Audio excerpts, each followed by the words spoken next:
Tomorrow is November 1st, and I know a lot of mothers and fathers are starting to think about Christmas already because we are nearing the holiday season.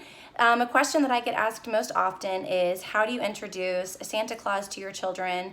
How do you talk about that with them as they get older? Or some parents worry if their child already is older that they're going to find out that Santa isn't real, quote unquote.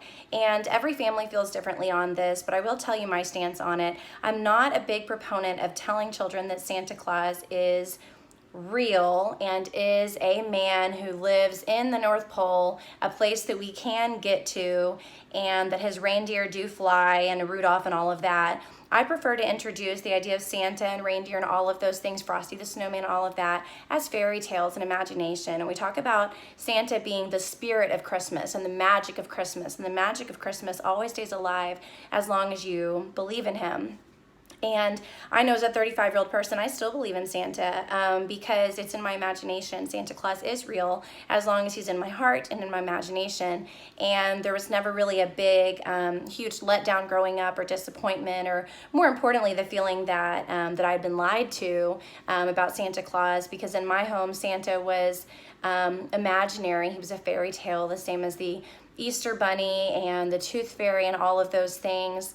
None of those were introduced to me, and I was not convinced that they were real, and then later told, never mind, just kidding, they actually don't exist.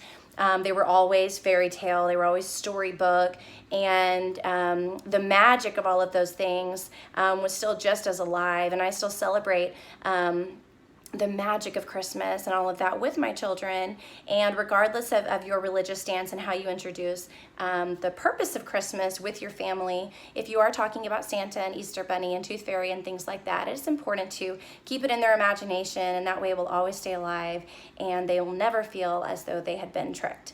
You can follow me on Join Whole Heart or on Instagram under Join Whole Heart as well. I wish you luck and happy holidays.